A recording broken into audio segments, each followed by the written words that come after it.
Aujourd'hui, dans ce carnet de bébé, nous rendons visite au petit Titouan. À bientôt 10 mois, il se tient debout comme un grand.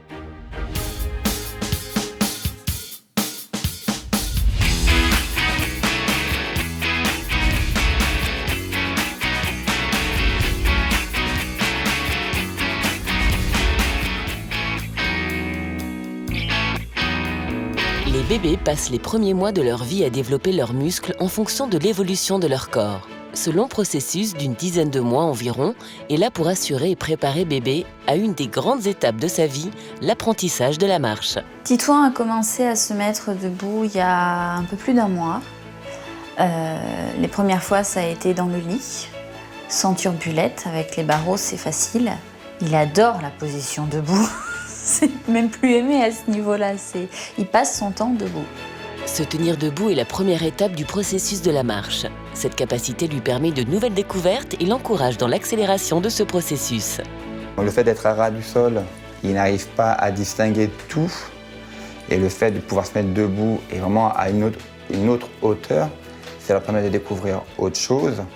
Du haut de ses 75 cm, il va avoir une meilleure vision, ce qui va aussi aiguiser sa curiosité. La curiosité est un élément clé dans le début du déplacement. Debout, bébé voit de nouvelles choses.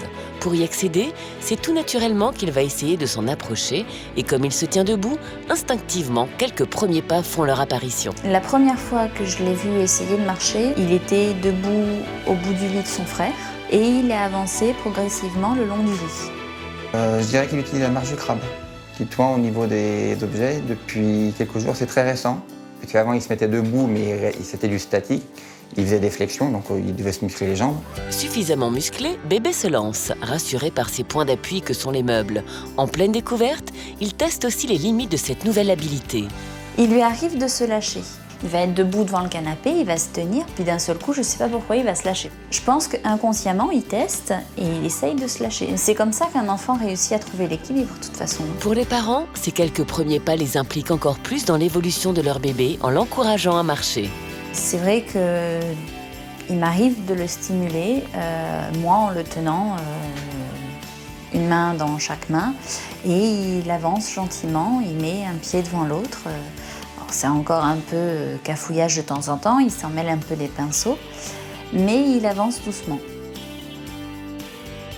Mais je ne fais pas particulièrement jouer avec lui pour le faire avancer, puisqu'on nous a expliqué que c'était mauvais également. Tant qu'un enfant n'a pas vraiment l'équilibre, il faut éviter de le faire marcher trop longtemps. Le bébé doit fortifier seul ses muscles, trouver lui-même son équilibre, acquérir confiance en lui et en ses nouvelles capacités sans l'aide permanente de ses parents. Je pense que ce qui peut encore l'empêcher pour le marcher, c'est le manque de musculature et surtout d'avoir encore plus confiance en lui. Parce qu'effectivement, quand on le voit, même quand il longe les meubles, c'est pas d'un pas rassuré. Le développement des bébés est différent et tous ne marchent pas au même âge. Même si en moyenne cette faculté apparaît autour des 12 mois, certains bébés ne marcheront pas avant 20 mois. Titouan est dans le processus de la marche, c'est quelque chose que j'apprécie parce que pour Titouan, ça va être une nouvelle liberté, ça va être une nouvelle aventure. Pour les parents aussi. Il faut les laisser trouver leur rythme avant qu'ils n'atteignent une marche fonctionnelle. Il me tarde qu'il marche pour qu'il puisse mieux explorer l'appartement et le monde. La marche et l'arrivée de l'autonomie, c'est vraiment une barrière qui s'abat une fois que l'enfant marche. Parce qu'il est autonome et il peut enfin faire ce qu'il veut. J'espère qu'il marchera pour son anniversaire. Cette nouvelle aventure de Titouan vous a plu ? Retrouvez les bébés de Baby Boom chaque semaine autour d'un nouveau thème dans les carnets de bébés, un programme inédit sur pampers.fr. La semaine prochaine, Ilias et Sinan sont assez grands pour prendre le bain dans la grande baignoire. Attention, ça mouille!